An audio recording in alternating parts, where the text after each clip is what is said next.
Well, hello everybody. How are we doing today? Welcome to Movers Live.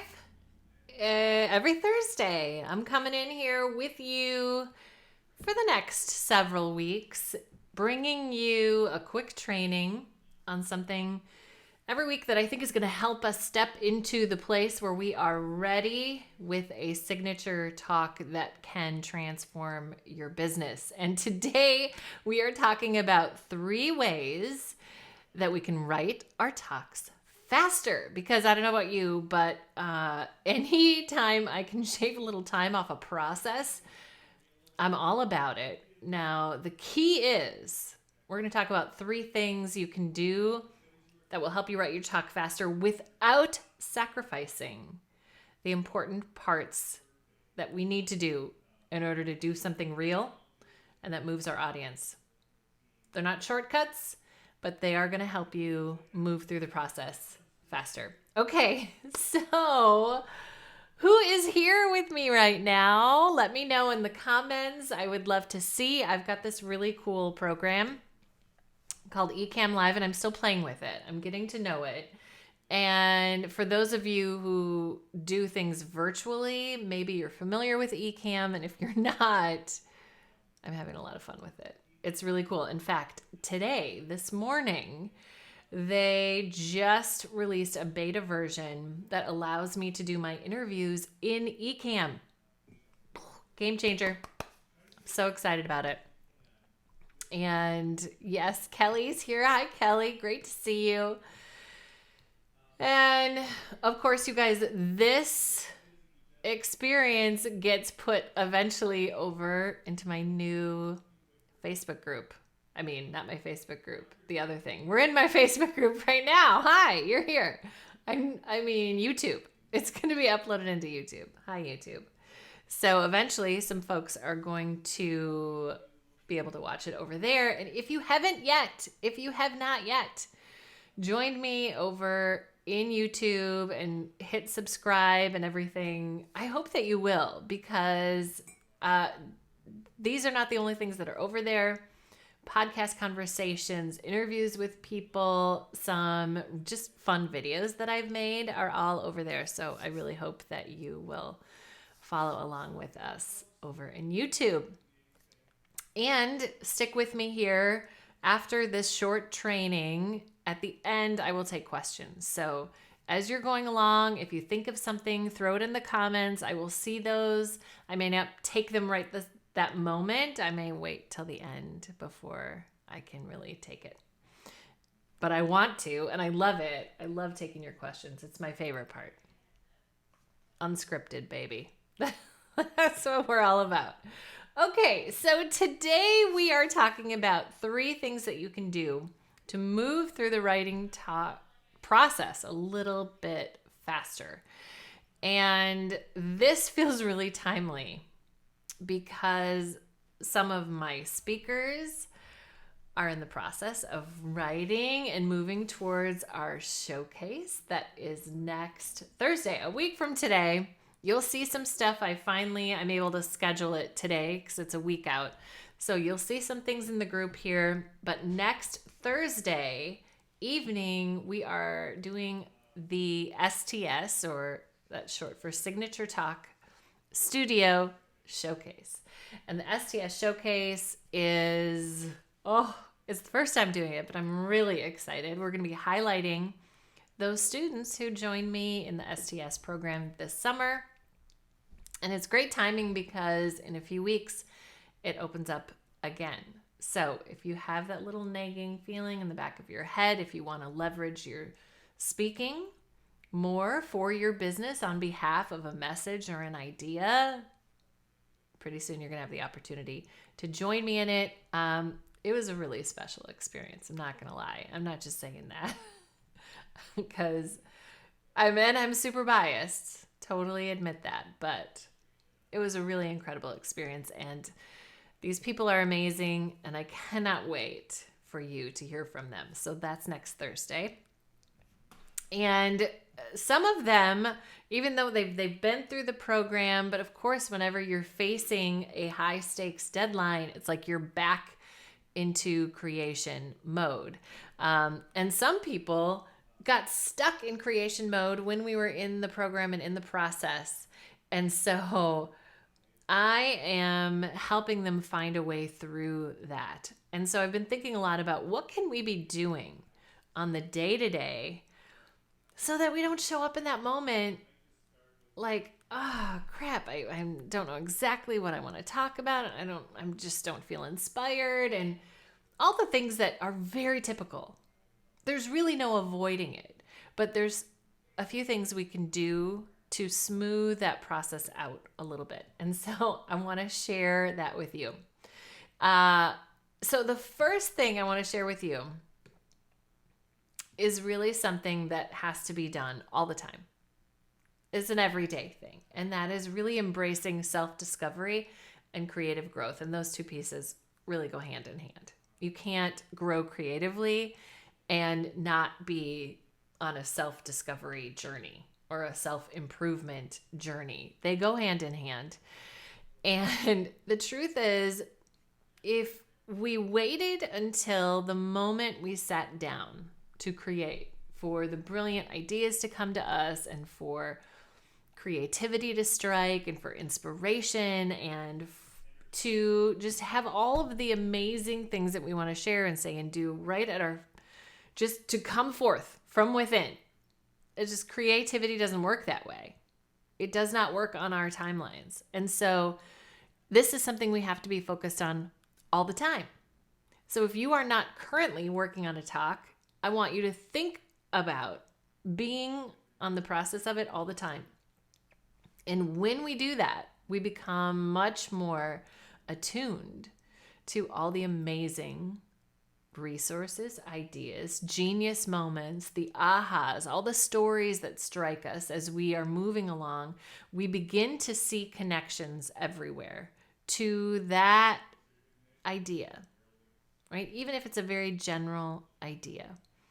And so that's why amazing speakers often are prolific readers and or prolific podcast listeners and are finding creative, beautiful things. I mean, I get to spend time scrolling the internet and Instagram and stories and watch videos, and that's part of my job because I really need to answer the question, what's moving me right now and why?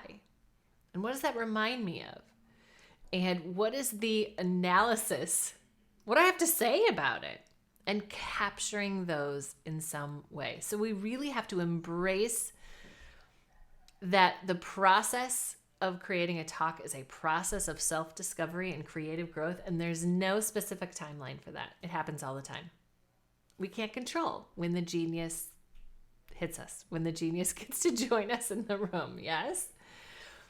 And it really, so let's say we're doing that. We are really embracing self-discovery, we're embracing creative growth, and we're really being attuned and paying attention to all the amazing things that's happening.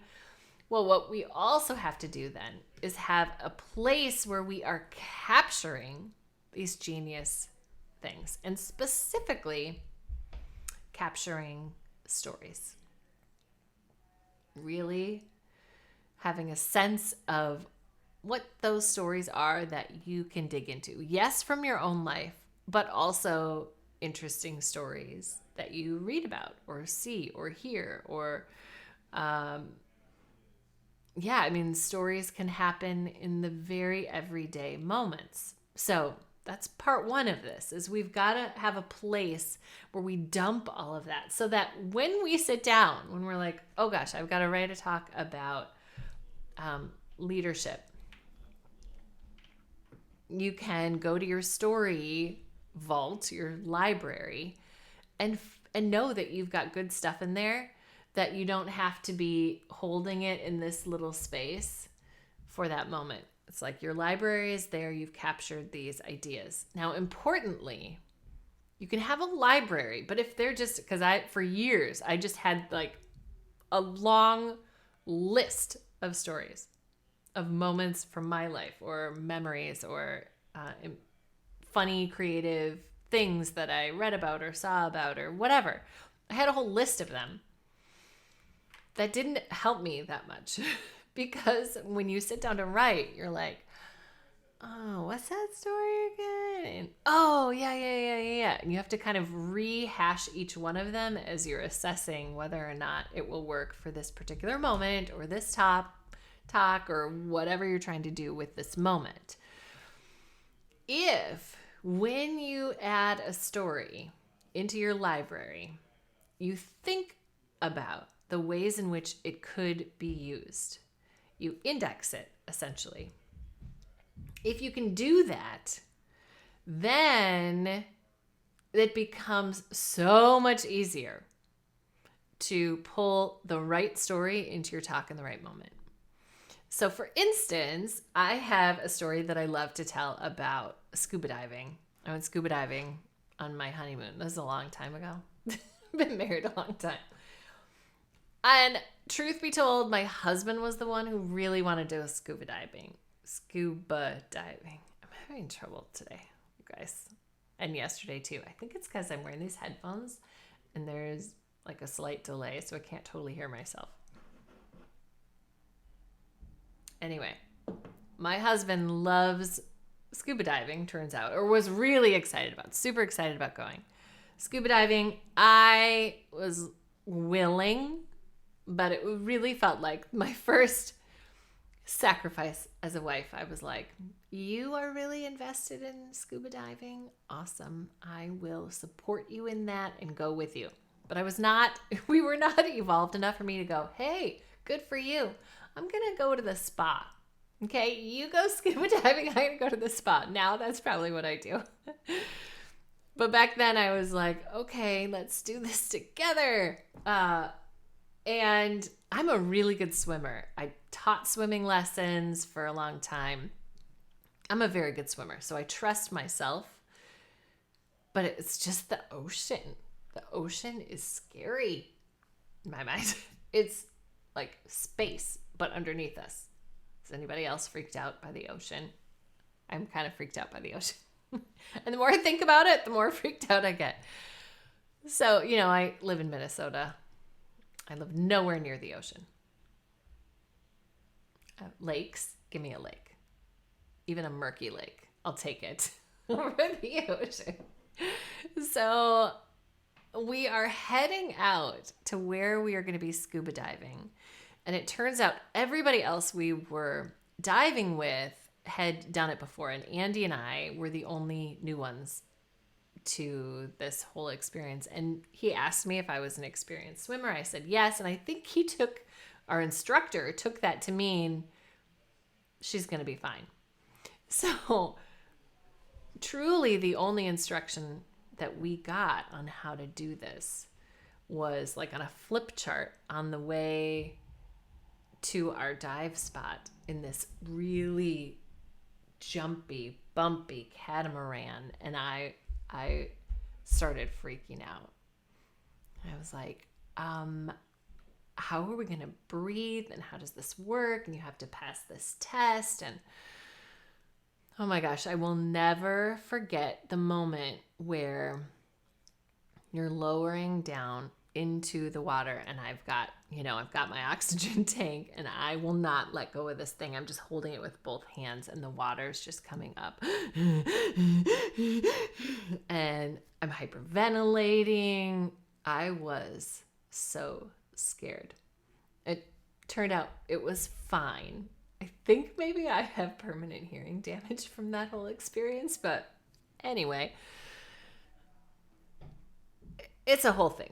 But when I tell the story, I've got a short version, I've got a long version. That was mostly the short version. And there's a lot of things I can do with that story. I could apply that story to a situation where I'm talking about fear, where I'm talking about leadership, I'm talking about using your voice. I could be talking about marriage and relationships. And I mean, there's a lot of different categories I could put that story in if I were to index it. Now, I've indexed my stories so that instead of just looking through the stories, I look through the index. and I say, I need a story about leadership. Then I can look down and say, oh, there's this one. Oh, there's this one. Oh, there's this one. So it's worth doing that in the everyday as you go along, when those stories just come to you and you're like, oh my gosh, I forgot about that story, because we forget about the beautiful, amazing stories all the time. And so when you think of it, I want you to not just put it in the library, I want you to index it. What topics could this story relate to? And to be generous with it. You don't have to be, like, let it apply to a bunch of things if you want. Topics that you are likely to speak to yourself. Yes? Does that all make sense? Okay, that's a really important one, because it's going to save you a ton of time in the moment, right? Okay. Now, the third piece that I want to share with you is a tool that I use with my speakers called a 5-point outline. Now, I think starting with structure will get you farther faster than starting with just a free write. And I know this goes against the amazing, brilliant Anne Lamott, who I think is amazing and brilliant. She's a different kind of writer. She is writing long form, short form things, but really she's writing to explore. Writing as exploration is useful for us as speakers, but we tend to, in my observation, in my experience, again and again and again, the people who start just by writing find themselves a little lost, find themselves in new places that they didn't intend to necessarily go. And it's not that that maybe isn't useful for another time. It might be. There's a time and a place for writing for exploration, but I think it is more beneficial to start with a structure. Don't commit to the structure. Don't fall in love with the structure. But if you start with a structure, you are more likely to get to a draft that then you can pull apart and rearrange and adapt and free write within that structure all you want.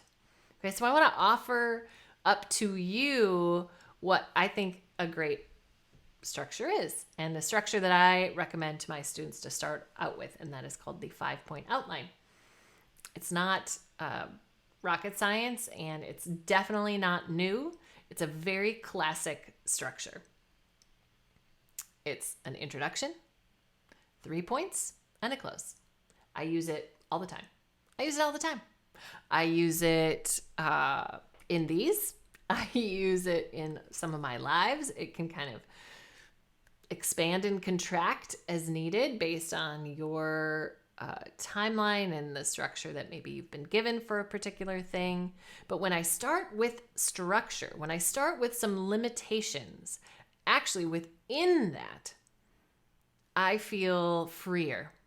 I don't feel paralyzed by all of the possibilities. Okay, and how we begin with our 5-point structure is really by just taking a stab at something. So before you even write, it's like you're deciding the potential places where you want to go. So you might say, okay, I'm doing this leadership talk. I'm making up this leadership talk. Okay, so what story might I start with for this leadership talk? Well, maybe I'll tell the scuba diving story. So scuba diving story, and the point I want to make with that scuba diving story is to use your voice and to listen to your gut when your gut is screaming at you, right? That the gut can be a leader for us. Ooh, I'm gonna write a little TED Talk right here with you guys, okay? And so we listen to our gut. Then I'm gonna make 3 points that are related to how powerful the gut is for us, especially as women, right? Like inner knowing. I don't know. This isn't a real talk, so I don't know. Help me out. What do you think?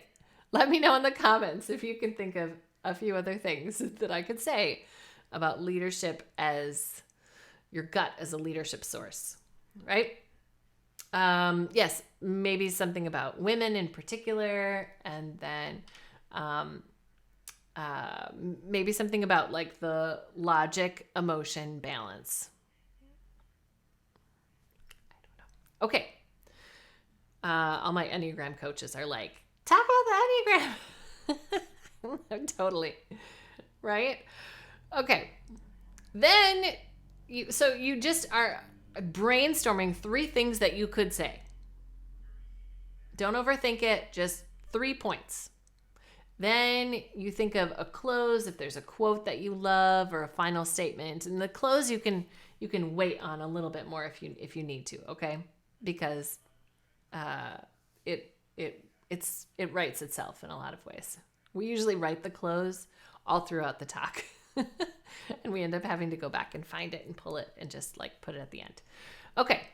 So you have a 5-point outline and you've got just something jotted down for each of those stopping places. Then you sit down to write. And what it does is it constrains you just enough so that we get to clarity a little bit faster. Now, you're still going to explore in your writing. You're still going to discover new things. And you might even say, actually, I thought it was about this, but I think it's really about this because this is what I keep saying. And I have got 2 points here in this 1 point, and I can stretch those out or whatever. There's all kinds of things that happen in the process. But when we start with a 5-point outline, I think we get to a draft faster and with so much less pain and stress. Yes? Okay. So these are my 3 points for you today to help you get there a little faster. We are going to make sure that we are embracing self-discovery and creative growth all the time. Not just when we sit down to write, but all the time. Then we're going to make sure we capture those things. And when we capture our stories, we're going to index them. It's number 2. And then the last piece is utilizing, before you sit down to write out a quick outline or structure of some kind. Use any structure you want. There's lots of different ways to do it. But start with a very, very 20,000 foot view on what you might say and start there before you dive in. I think that's super powerful and it makes a big difference. Okay.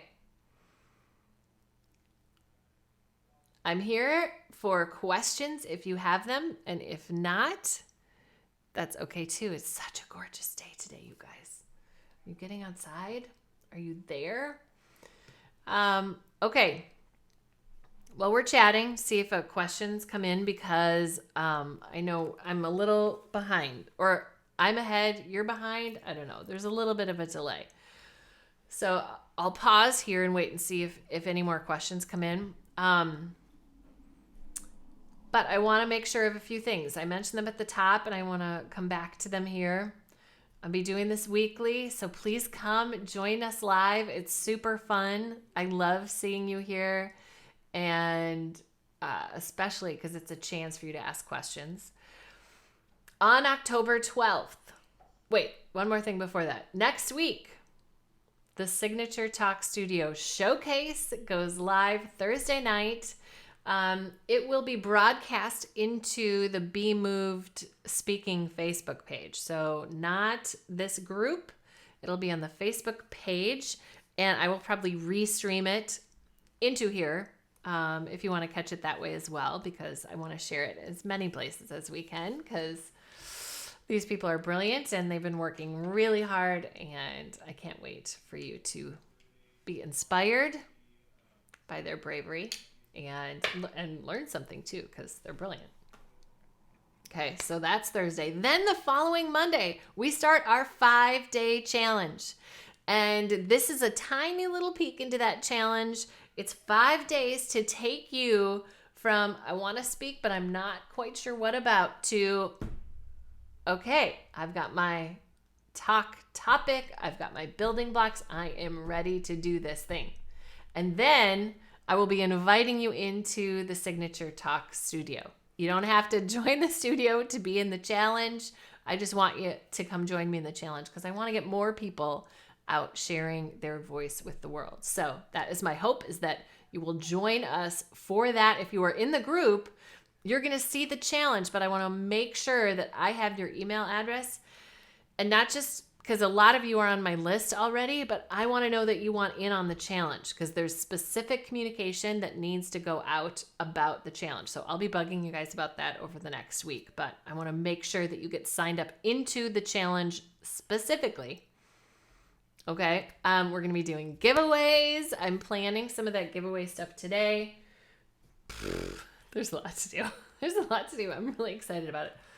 Oh my gosh. Giveaways, I'll be going live every morning at 9 a.m. Central Time. I know that's not a great time for everybody, but it gets most people in the morning before they go off into their day, so that by the end of the day, you're coming back and you're posting your challenge activity. So every day you'll have a specific thing that you need to do. And you'll come back, and people who do it every day get something fun. I'm still deciding exactly what that's going to be. All right. I think that's it for me. Thanks for joining me. Thanks for being here. I appreciate you. Let's go create some talks that will move this world. Yes? All right, my friends. Let's do this. Here we go. Yay!